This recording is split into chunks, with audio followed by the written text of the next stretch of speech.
In just over 2 weeks, Ontario voters will choose their municipal representatives. Justin Chandler covers Hamilton-Niagara for Ontario Hubs. He's been watching some of the races out there and finding out why some activists are trying their luck at the ballot box. And he joins us now from Hamilton for more. Welcome, Justin. Hello. All right, is there anything about community organizing or activism that lends itself to making a good city councillor? Well, what I'm hearing from some of the people who are running and from the politics professor who I spoke to about this, it's the people who run from a community organizing background. They know a lot of people, they're engaged in local issues, and they're generally very knowledgeable about how to get people together and interested about important topics. Is there a concern at all that, activists and politicians should sort of be separated, that there are sometimes maybe there should be two different pools and maybe an activist doesn't necessarily make a good politician? I don't know that there's necessarily a concern, but there's definitely this idea that you can be kind of making change from within the system or from outside the system. And that's what I spoke to several organizers who are running for office about. So the idea that maybe it's better if you're pressuring elected officials to do something versus saying now, oh, you know what, maybe I should be one of those elected officials. And that's something that everyone who's making this leap has had to grapple with and decide where they best fit in and how best they can make change. All right, let's talk about some of the councillors or the would-be councillors that you have chatted with. In Hamilton, Linda Kasich, she is well known as an environmental activist. She's running in Ward 5, is looking for some change in this election. What did she tell you? Yeah, she said that being as there's no incumbent running in her ward, which is actually the case in several in Hamilton, there's going to be a lot of new faces on council, including a new mayor. So that'll be an interesting race. That she felt that there was a good opportunity to make some change and that she really tried to evaluate for herself, am I most effective in what I'm doing now and working with Environment Hamilton, raising awareness, organizing around issues, or can I be most effective as an elected leader? And for her, she felt that that was the best choice in taking what she cares about and running for office. All right, let's move to another familiar face. Kojo Damnte, well known for his work on the grounds there, is running in Ward 14. Feels like city governments are resistant to change. I'm curious, though, how does he think he can work within that? For him, he said it's all about centering oneself in community. So he talked about this idea that if he gets elected, he'd love to create sort of neighborhood level councils so that there can be groups of people in different neighborhoods who will get together, talk about issues that matter to them, and then they can kind of report back to him and he can kind of show them how to delegate or bring those issues forward to council. But he said that he thinks it's really important to be super engaged with all of one's constituents to try and figure out what matters to them.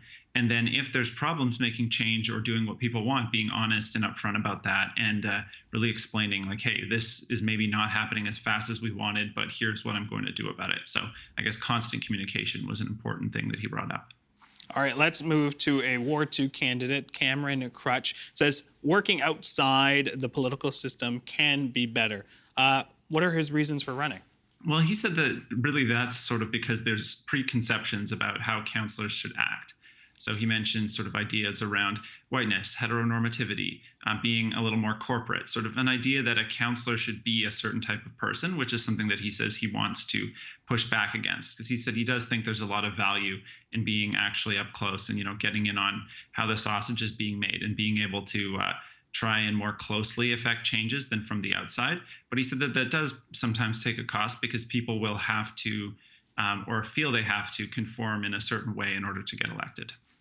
And then, the thing with that some voters may say is that activists may be sort of single issue candidates. You spoke to Anthony Francina, an accessibility advocate running in Ward 8. What did he say about that when it comes to knocking on doors and people asking him about, what are the other issues at the table that he's willing to fight for? Yeah, really, he said he cares about all sorts of issues. And just because he's known for accessibility doesn't mean that that's the only thing that he knows about.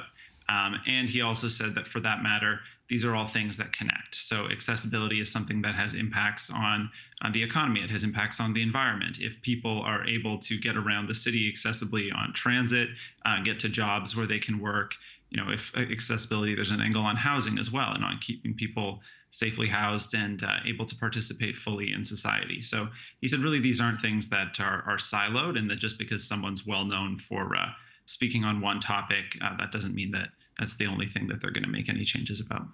As you know, in the coming weeks, constituents all across Ontario will be voting and looking for their candidates and mayors. I'm curious, you've been following this sort of council in Hamilton for quite a while, and very big names as well. Do you have an idea of which races might be some tight ones that people in Hamilton should be looking at?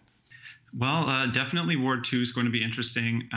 The municipal race is going to be interesting. It's hard to say without local polling data, which isn't something that I've really been able to see or review as to sort of who has a great chance there. But there's a lot of really interesting races. Any of these races, like Ward 5, where there's no incumbent, for example, is one that I think people are going to want to watch. But there's also some where there's maybe one incumbent and one other candidate running.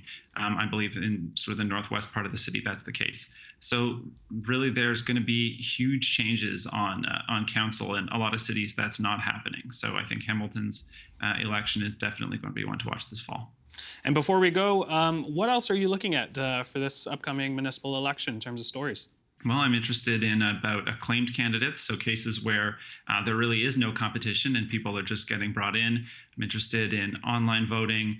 I'm interested in making sure that people are able to get the information that they need to know about polling accessibility. So, there's no shortage of things to look after in the Hammer. Well, look forward to seeing and reading all of that. Justin Chandler, always a pleasure. Thank you so much. Thank you.